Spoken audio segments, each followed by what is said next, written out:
why do we study history?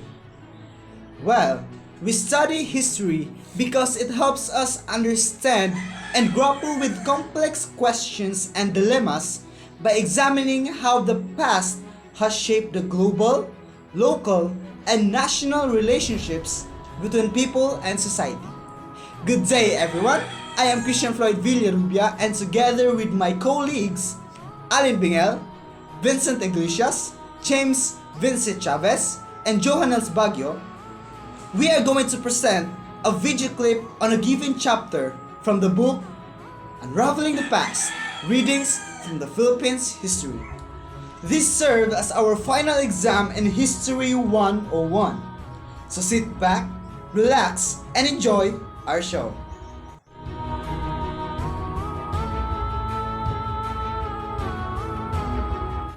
Good morning everyone, I'm Bengil and I'm going to tell you about the Philippines under Spanish colony. So first, I'm going to tell you about the summary of this topic. Now, let me start.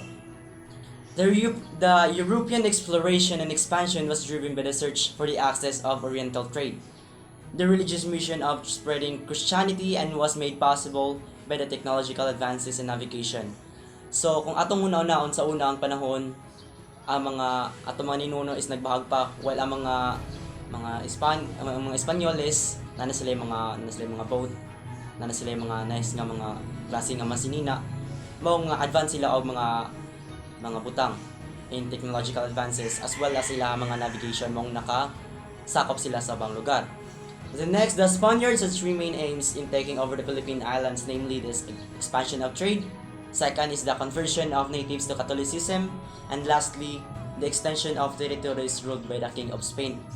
So kato nga panahon na in the year of 1500s, si King Philip man ang kanang ruler dito sa Spain, and then ang ilang gusto is kanang masakop og mas madako ang ilang ruling capacity ba.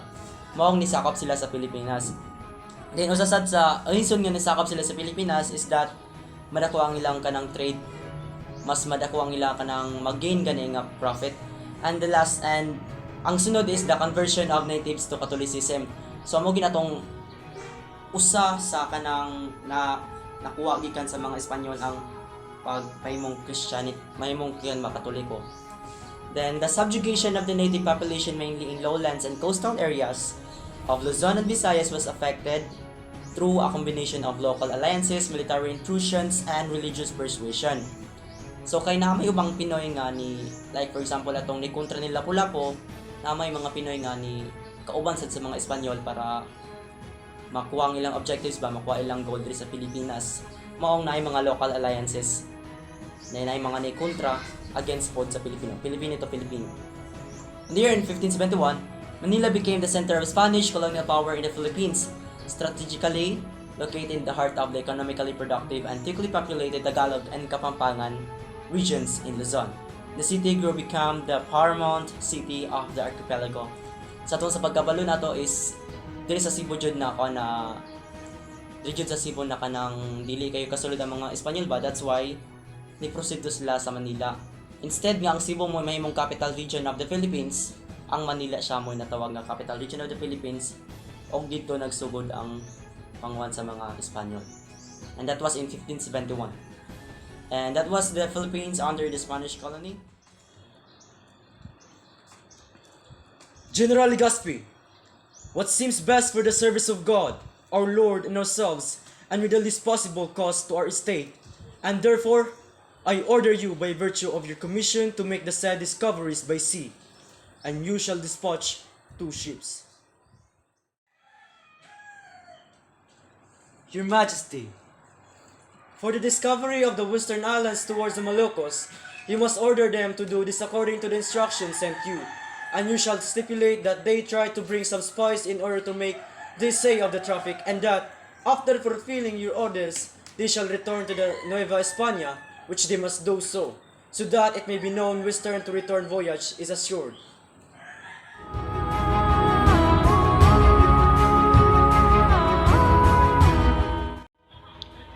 Chapter 5 Introduction to Colonial Institutions. The different colonial institutions that were established in the Philippines during the early years of Spanish conquest has brought tremendous changes in the political, economical, and social aspects of the community. The barangays, which were independently ruled from each other, had to be unified under the Spanish colonial government, with the governor Capitan General as the head and sole representative of the king. The scattered settlements had to be resettled in a community to easily monitor the natives. Initially, the colonial government awarded encomienda to meritorious Spaniards to easily pacify the natives. The missionaries, on the other hand, had employed reduction system wherein the natives and important government institutions were established and resettled near in an open space called plaza. It served as a civilizing tool to easily monitor the movements of the new concerts from their birth to death. The reduction also facilitated the collection of tribute or tributo. Different institutions like polo y servicios, tributo or personal tax was also imposed on the natives in order to support the different colonial projects in the archipelago. However, the unjust and excessive collection of this service and tax was questioned by the church and the friars. Ikaw, enkomendero, unsam na akong nabalitaan nga ikaw nag-abusar sa imong posisyon. Nakalimot na baka sa atong tumong sa pag-anhi diri? Mao kana ang pagprotekta sa mga Pilipino, pagpalaganap sa Kristiyanismo o pag-edukar kanila. Unsam na akong nabalitaan nga ikaw nag-abusar ug dili na mao ang imong mga pangbuhat nga sa likway sa atong tumong sa pag-anhi diri. Ay sus, padre, nganong magbuot man ka? Ako may na-assign ditong lugar. Ikaw, pari man ka, ara ra sulod simbahan imong atimanon. Wala na labot gawa sa simbahan. Ako ana kay ako may na-assign ditong dapita. Kinsa man ka? Nganong nakastorya ka maging ana? Wa ka ba mao sa imong mga gipangbuhat? Wa ba ka mahadlok sa Ginoo? Ug mao man gyud na imong binuhatan. Magpadala ko og sulat sa Espanya para ipahibaw kanila unsay imong mga daotang binuhatan diri. Ug kanang imong mga gipangbuhat dili kana pasayloon sa Ginoo. Matay di na ni mao. Kitay nagtrabaho, dili kitay makaon sa atong gitrabahoan. Sila ray mabulahan.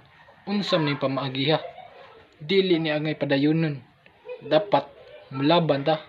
Ato aning lugar, ato aning nasod, ato aning Pilipinas. Dili ta musunod kanila. Kidaotan ilang tumong. Mao lagi bay? Ang akong hinarbis 4 ka kilong kamuti ganina. 1 ka kilo na lang ang habilin kanako. Kay tungod ilang giilog ang 3 ka kilo. Ug ang akong baka nga 4 ka buok ihawunon. Ang usa na lang kabahin ang ania kanako. Dili gini maayo ilang pamaagi. Dili na ta musugot nga daog-daogon ta. Musukol na ta kanila. Karon na ang panahon para ang atong mga igsuon puhon dili na magantos sama ining atong gikihinaguan.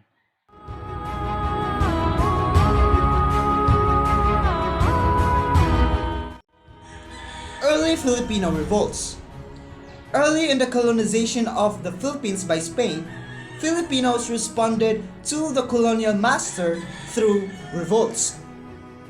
Revolts were caused by Filipinos wanting to preserve their pre-Spanish religion, freedom from forced labor, and preservation of their communal lands. The church and the state, on the different occasions of the revolts, took side of the Filipinos. The revolts were suppressed by pitting one Filipino ethnic group with one another. One of the revolts is the Daguhoy Revolt in Bohol. It lasted for over 85 years and was led by the infamous Francisco Sendrejas, aka Francisco Daguhoy. It all started when Sagarino Sendrejas, the brother of Francisco, was told by Father Caspar Morales to arrest a fugitive. But Sagarino was killed because the fugitive fights back. Padre Morales, basbasan niyo ang aking kapatid. Ginoong Francisco, ang pagbasbasa na matay dahil sa duelo ay ipinagbabawal ng ating simbahang Katoliko. Hindi ito makatarungan. Mag-aalasa ako laban sa mga Espanyol. Sino sasama sa akin? Pabagsakin natin ang mga Kastila!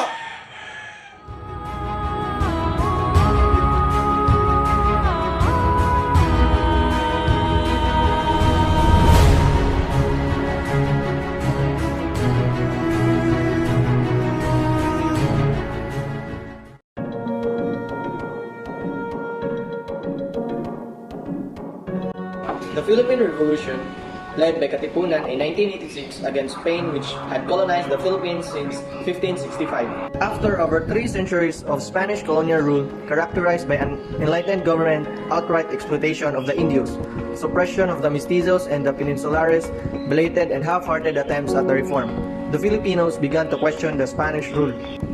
Historians suggest that the roots of the Philippine Revolution began with the building of the Suez Canal in 1969. With the access to Europe, Filipinos were exposed to new ideas about freedom and returned home questioning the Spanish rule.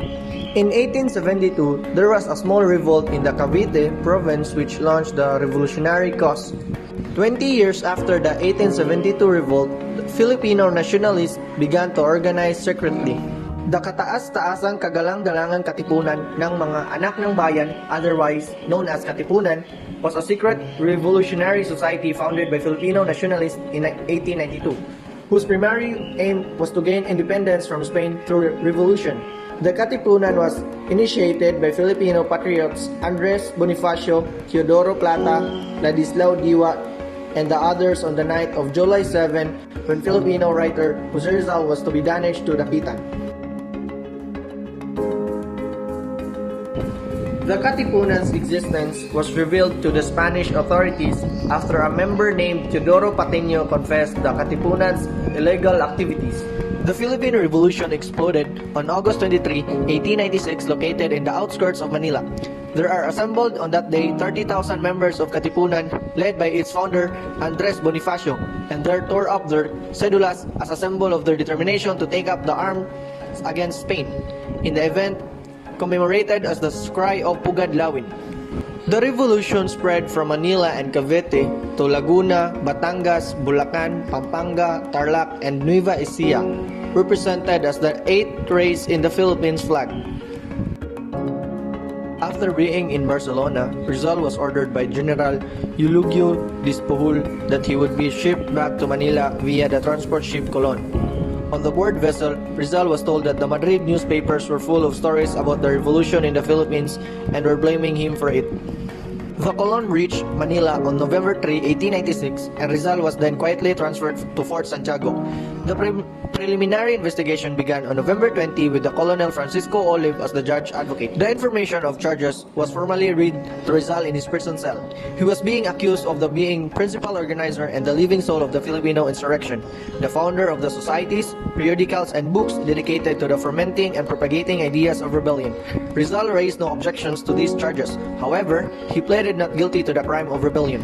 The trial of Rizal commenced on December 26, 1896 at the Cuartel de España. Although Rizal was a civilian, he was tried by a military court under the prosecuting attorney, Lieutenant Enrique de Alcocer, who urged that the court to give the verdict of death to Rizal. The military court, vindictive as it was, unanimously voted for the sentence of death. Governor General Camilo D. Pulavia affirmed the decision of the court, martial and ordered Rizal to be shot at 7 in the morning of December 30, 1896 at Luneta de Bagumbayan Field. During the course of the revolution, the Katipunan endured internal issues which eventually resulted in factionalism and the fragmentation of the revolutionary monument. The Tejeros Convention on March 22, 1897 divided the revolutionaries in Cavite between those who supported Emilio Aguinaldo and Bonifacio. Because of this, the Supremo and his brother were arrested and executed on May 10, 1897 at Mount Tala in Maragondon, Cavite. The Declaration of the Independence on June 12, 1898, although opposed by Apolinario Mabini, was one of the means by which the revolutionaries began to assert the independence of the country. The holding of Malolos Congress and the drafting of the Malolos Constitution were concrete attempts by the Filipinos for their capacity for self-government.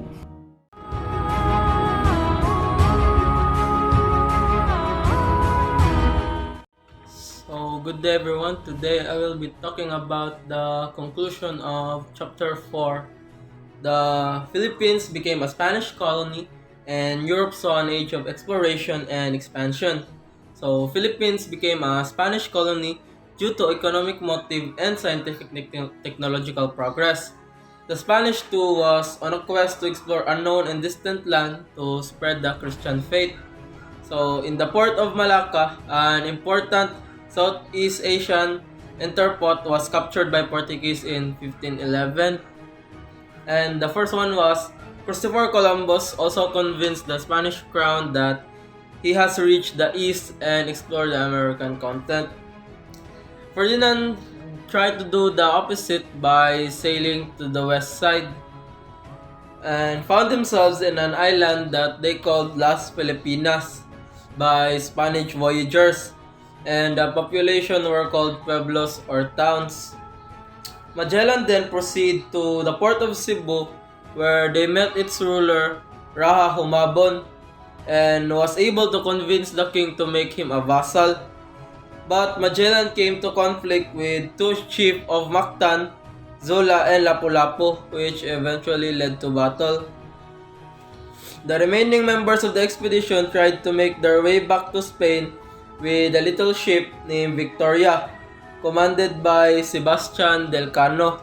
They arrived in Seville in 1522. Miguel Lopez de Legazpi, a leader of expedition, on the way of the Philippines for colonization and was originally from Mexico. February 14, 1565, Legazpi and his crew reached the island of Samar. Legazpi performed blood compact that signifies friendly relationship with the people there.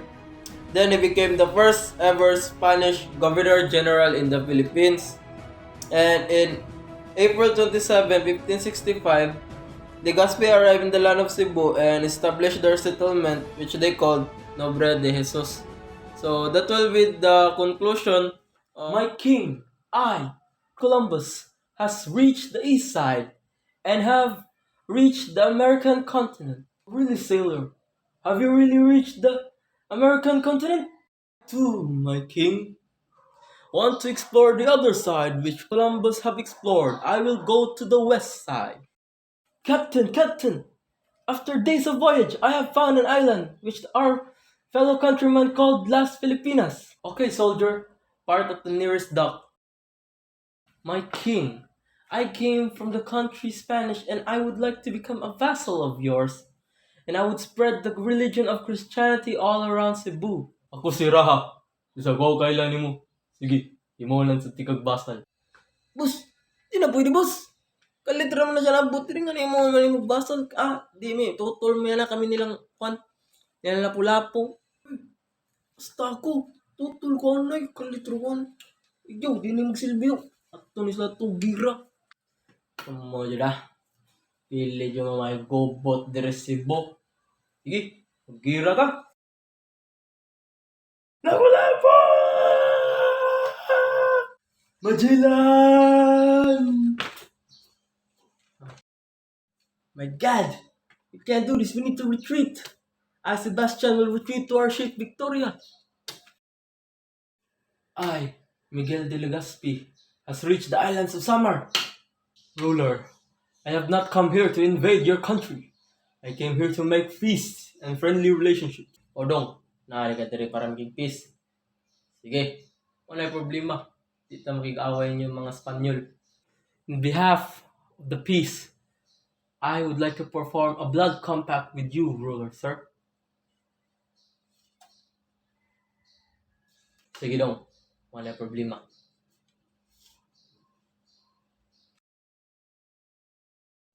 Oh, I did it! I'm a Governor General in the Philippines. Let's go to the port of Cebu. And let's name it Nobre de Jesus. And that is all for our group. Thank you for watching.